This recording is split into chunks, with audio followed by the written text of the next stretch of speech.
আসসালামু আলাইকুম বন্ধুরা, তোমরা সবাই কেমন আছো? আজকে আমরা আলোচনা করব হাঁসের বাচ্চা কেন মারা যায়। তো মারা যাওয়ার জন্য তিনটি কারণ থাকতে পারে।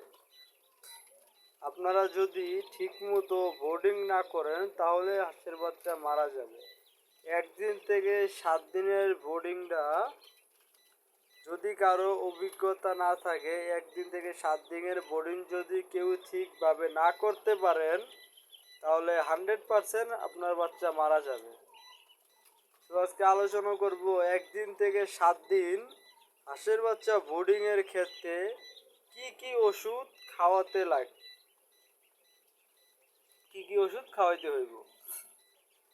আমি যেই ওষুধগুলোর নাম বইলা দেবো এবং দেখাই দেবো, সেই ওষুধগুলো যদি আপনারা আপনাদের হাঁসের বাচ্চারে খাওয়ান, বাচ্চা 1 দিন থেকে 7 দিন পর্যন্ত, জিরো বাচ্চারে 1 দিন বয়স থেকে 7 দিন বয়স পর্যন্ত যদি এই ওষুধটা খাওয়ান তাহলে আলহামদুলিল্লাহ আপনাদের হাঁসের বাচ্চা আল্লাহ দিলে একটা বাচ্চা আপনি মারা যাবে না, যদি ঠিকভাবে বোর্ডিং করতে পারেন।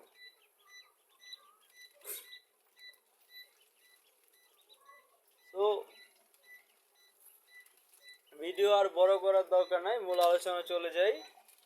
আপনারা 1 দিন থেকে 7 দিনের হাঁসের বাচ্চাকে এই ওষুধগুলা খাওয়াবেন।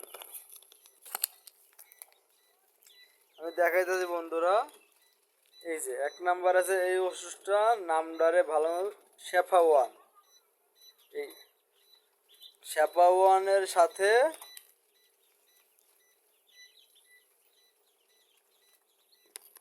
মিনোসিন, এই যে শেফা 1-এর সাথে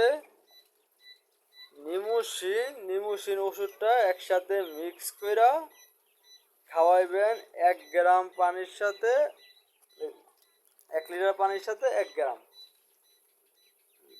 1 দিন থেকে 7 দিন পর্যন্ত এই ওষুধটা যদি খাওয়ান আলহামদুলিল্লাহ আপনাদের একটা বাচ্চা মারা যাবে না, প্রত্যেকটা বাচ্চা সুস্থ সবল থাকবে। আজকে আলোচনায় এ পর্যন্তই, সবাই ভালো থাকবেন, ধন্যবাদ সবাইকে।